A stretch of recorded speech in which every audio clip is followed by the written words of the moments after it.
जंगल भितर गोटे छोटिया पोखरीटीए थाए। आउ सेई पोखरी को जंगलर अनेक पशुपक्षी पानी पीवा को आसंती। ठीक से पोखरी पाखरे थाए गोटे झंकाड़िया बरगछ। से गछ उहाड़े बिलुआटीए रुहे। बिलुआटी भारी अलसुआ, निजे किछि शिकार न करी अन्यर बड़का शिकार खाइबारे तार अभ्यास हो जाइथिला। तेणु से दिन राति किछि काम न करी पर हाथ को चाहि बसुथिला। सेई गछ मूले थाई पशुपक्षी मानंकु पानी पीबार देखे। मने मने भावे एई समय बाघ आसंता कि भारी भल हुंता। ए डौल डाउल हरिण आउ ठेकुआ को निश्चिंत मारी खांता। बिलुआटी एमिति भाविबार कारण हेउछि जदि बाघ सेमानंकु मारी खाए तेबे शेषकु ता पई भी किछि मांस छाड़िकी जानता। आउ सेई छाड़छुड़ा मांस रे बिलुआ ता पेट पूजा करंता। हेले बिलुआटी सेठी अनेक दिन अपेक्षा कला, किंतु बाघर देखा दर्शन मिलिलानी। बिलुआ मने मने भाविला बोधे महाबल बाघ ए पोखरी विषय कि एठिकी आसुथिबा पशुपक्षी विषय जानिनी। तेणु से दिन बाघ को डाकिबाकू जंगल भितर को गला। पहाड़ी गुंफा भितर रहुताए महाबल बाघ। बिलुआ गुंफा भितर को जाई मुंडियाटे मारिला।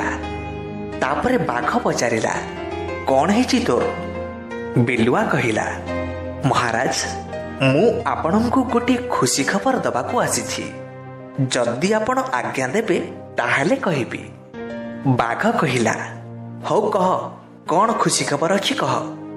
बिलुआ कहिला, महाराज बोधे आपण जानि नाहंती एई जंगलर पूर्व भागरे गोटे पोखरी अछि।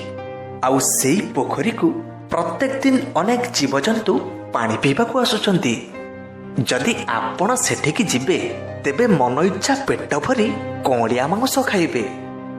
बिलुआ पाखरु एतक सुनी बाघ खुशी रे पागल हो गला। बिलुआ को कहिला, तेबे ठीक अछि, मते से पोखरी पाख को नहीं चल। तापरे बिलुआ आउ बाघ उभय से पोखरी पाखरे पहुंचिले। बिलुआ कहिला, महाराज आपण ए गछ पछर लुचि जांतु, देखिबे केते जीवजंतु आसुचंती। तापरे आपणकर जहा इच्छा मन भरी खाइबे। ठीक से दिन ठारू बाघ से गछ आड़ुआल लुचि रहे। निज पसंदर शिकार आसिले से ताको मारी खाए। आउ खाई सारिबा परे जहा बळी पड़े ताको बिलुआ मन खुशी रे खाए। एमिति किछि दिन चलिला। अनेक जीवजंतु पानी पीवा को आसी बाघ हाबुडरे पड़ी मले।